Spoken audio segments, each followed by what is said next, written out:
भैया, अगर मैं आपसे पूछूं भारत का सबसे अमीर आदमी कौन था, क्या वो कोई राजा था या फिर बादशाह था या फिर कोई अंग्रेज अधिकारी? नहीं, इतिहास में एक ऐसा शख्स हुआ जिसके पास इतना पैसा था, वो राजाओं को कर्ज उधार देता था और नवाबों की किस्मत तय करता था और वो पूरे साम्राज्य को अकेला चला सकता था। उसका नाम था जगत सेठ।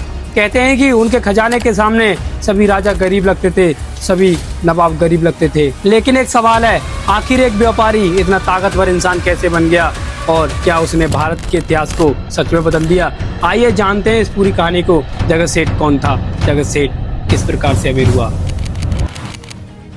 18वीं सदी का भारत, मुगल साम्राज्य कमजोर हो रहा था और अलग अलग जगह सत्ता की लड़ाई बढ़ रही थी। इसी दौर में बंगाल से एक ब्रेकिंग परिवार उभरा, एक ऐसा चेहरा उभरा जिसे दुनिया जगत सेठ के नाम से जानती थी।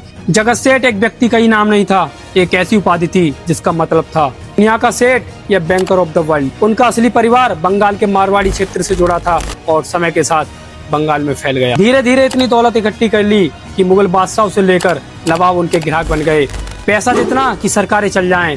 आज जैसे बड़ी बैंक देश को कर्ज देती हैं और वैसा ही काम जगत सेठ का परिवार उस दौर में करता था। बंगाल के नवाबों को पैसा चाहिए, जगत सेठ। मुगल दरबार को धन चाहिए, जगत सेठ। बड़े व्यापारी को रकम चाहिए, जगत सेठ। कहा जाता है कि बंगाल उस समय दुनिया के सबसे अमीर क्षेत्रों में से एक था। दुनिया में सबसे अमीर क्षेत्र बंगाल माना जाता था। उस क्षेत्र में बैठे थे, उस क्षेत्र के केंद्र में बैठे थे जगत सेठ के परिवार।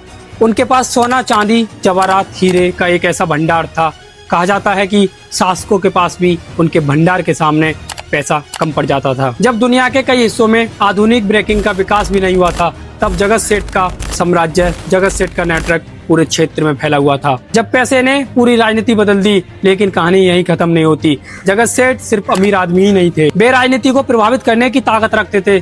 1756 में बंगाल के नवाब बने सिराजुद्दौला। उनको नवाब बनने के बाद कई प्रभावशाली लोग नाराज थे। इन्हीं लोगों में कुछ बड़े व्यापारी, दरबारी और जगत सेठ के परिवार के लोग बताए जाते हैं। धीरे धीरे ऐसी साजिश रची जिसने भारत का इतिहास बदल दिया। इस साजिश में अंग्रेज, east India company, Mir Zafar और कुछ प्रभावशाली लोगों का नाम लिया जाता है।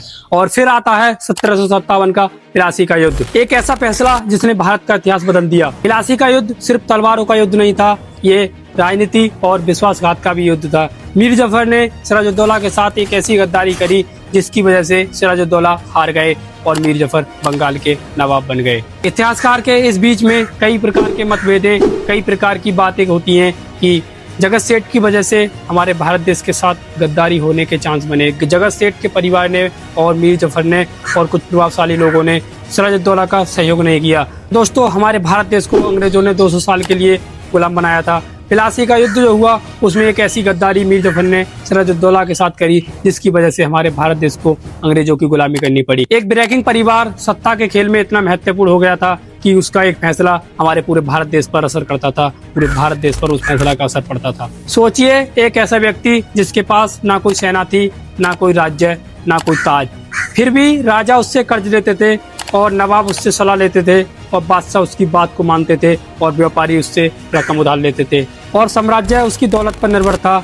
यही था जगत सेठ का साम्राज्य। लेकिन इतिहास का सबसे बड़ा सबक शायद यही है, कभी कभी दुनिया को बदलने के लिए तलवार नहीं, खजाना जरूरी होता है। आदमी के पास पैसा होना बहुत ज्यादा जरूरी होता है। अगर आपको इतिहास की ऐसी अनसुनी और रोमांचक कहानियां पसंद हैं तो वीडियो को लाइक करके चैनल को सब्सक्राइब करना ना भूलें और अपनी राय कमेंट बॉक्स में देकर जाएं। हमारी वीडियो आपको कैसी लगी, हमारी वीडियो को देखने के बाद आपको क्या जानकारी मिली, वीडियो में किस गलती की वजह से आपको मजा नहीं आया और कौन सा टॉपिक आपको सबसे अच्छा लगा। और बने रहिएगा हमारे चैनल पर। मिलते हैं नेक्स्ट वीडियो में, जब तक के लिए जय हिंद, जय भारत दोस्तों।